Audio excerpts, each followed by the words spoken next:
दोस्तों, ये कहानी बिहार की एक बड़ी सिटी हॉस्पिटल में हुई एक खौफनाक घटना पर आधारित है। प्रियंका नाम की एक लड़की रहती थी जो बहुत ही प्यारी और समझदार थी।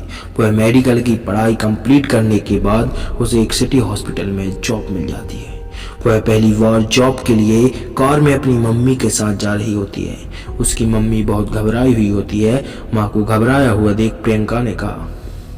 प्रियंका बोलती है, माँ आप इतनी घबराई हुई क्यों?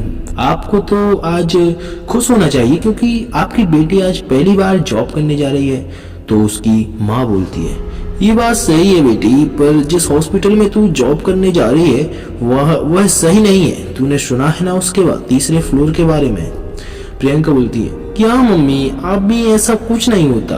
फिर प्रियंका अपनी माँ की बातों को नजरअंदाज कर हॉस्पिटल चली जाती है। उसकी पहला दिन बहुत अच्छे से कट रहा था। उसके साथ के लोग भी कुछ अच्छे थे। फिर प्रियंका ने अपने साथ के एक नर्स से तीसरे फ्लोर के बारे में पूछा। नर्स ने बताया, आज से 7 साल पहले यहाँ एक औरत का ऑपरेशन किया गया था और उस ऑपरेशन में उसकी मौत हो गई। उसके बाद उसकी आत्मा यहीं भटकने लगी। फिर तांत्रिक को बुलाकर उसकी आत्मा को तीसरे फ्लोर में कैद कर लिया। और लेकिन अगर जान प्यारी है तो उस द्वार की तरफ मत जाना और देखना भी मत। इन दोनों की बातें हो रही थी कि वार्ड बॉय आ जाता है और कहता है, वार्ड बॉय बोलता है, प्रियंका तुम्हें साहिद सर ने बुलाया है। प्रियंका, चलिए। फिर प्रियंका साहिद सर के पास चली जाती है। साहिद सर ने कहा, तुम्हारी आज ज्वाइनिंग हुई है? प्रियंका बोली, जी सर।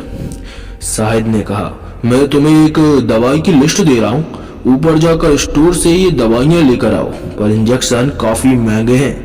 प्रियंका बोलती है, जी सर मैं अभी लाती हूँ। जब प्रियंका ऊपर स्टोर से दवाइयाँ लेकर सीढ़ियों से आ रही थी तो तीसरे फ्लोर पर आते ही उसके हाथ से दवाइयाँ गिर गईं और कुछ इंजेक्शन लुढ़कते हुए फ्लोर के अंदर चले गए। प्रियंका सोची, उफ, ये क्या कर दिया मैंने, पहले दिन ही गड़बड़ कर दी। सर ने कहा था कि इंजेक्शन कीमती है, ध्यान रखना। अब सर को क्या बताऊंगी? अगर सर ने गुस्से में आकर जॉब से निकाल दिया? नहीं, मुझे जॉब से हाथ नहीं धोना, मुझे किसी भी हालत में इंजेक्शन को लाना ही होगा। यह सोचकर प्रियंका दरवाजे खोल देती है और अंदर जाकर इंजेक्शन इकट्ठा करने लगती है। और तभी कड़कती आवाज के साथ अचानक दरवाजा बंद हो जाता है। फिर पूरे फ्लोर पूरी तरह से अंधेरा छा जाता है। फिर प्रियंका हड़बड़ाते हुए स्विच ऑन कर देती है। फिर एक छोटा सा बल्ब चलता है, वो भी झपकता हुआ, और तभी फ्लोर में किसी औरत की चीखने की आवाजें जोर जोर से आने लगती हैं। प्रियंका बहुत ज्यादा डर जाती है। उनको कुछ समझ में नहीं आ रहा था कि उसके साथ क्या हो रहा है।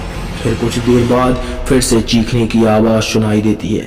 फिर प्रियंका डरी डरी बोलती है, कौन है? देखो मुझे जाने दो, मैं सिर्फ दवाई लेने आई थी, चली जाऊंगी। देखो मैं जा रही हूँ, मुझे कुछ मत करना, प्लीज। तभी प्रियंका जा ही रही थी, तभी अचानक फ्लोर का लाइट ऑफ हो गया और घोर अंधेरा हो गया। प्रियंका रोने लगती है। फिर अचानक भूतनी का खटा फटा चेहरा और खून से लथपथ सामने आ जाता है और प्रियंका जोर से चीखने लगती है।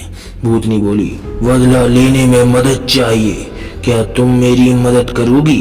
प्रियंका डरी ही बोली, मैं आपकी मदद नहीं कर सकती, और मैं क्या मदद कर सकती हूँ? भूतनी गुस्से से बोली, तुम्हें मेरी मदद करनी होगी। प्रियंका डरी हुई बोली, ठीक है, मैं आपकी मदद करूंगी, बताइए क्या मदद करूं? भूतनी बोली, मैं एक बार यहाँ अपने बेटे का इलाज करवाने आई थी तो शाहिद ने कहा ऑपरेशन करना पड़ेगा। फिर कहता है उसकी ऑपरेशन में मृत्यु हो गई, लेकिन जब मैंने चुपके से डॉक्टर की बातें सुनी तो पता चला कि मेरा बेटा मरा नहीं था, उसे मार दिया और सारे अंग निकाल लिए। और फिर जब मैंने इसका विरोध किया और सबको बता देने को कहा तो इन्होंने मुझे भी मार दिया और सबको यह बता दिया कि मेरी ऑपरेशन में मौत हो गई। शायद अब भी ऐसा करता है, वह अच्छा इंसान नहीं है।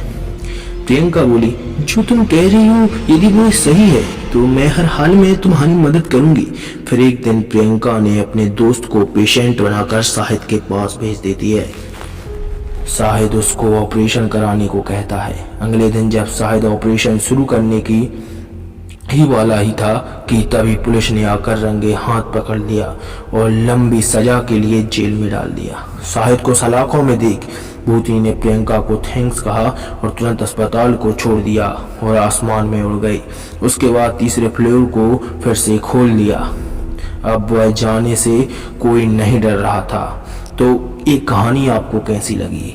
यदि आपको एक कहानी में थोड़ा भी रोमांच आया हो या आपको पसंद आई हो तो प्लीज़ चैनल को सब्सक्राइब कर लेना, क्योंकि मैं आपके लिए आगे भी ऐसी कहानियाँ लाता रहूँगा।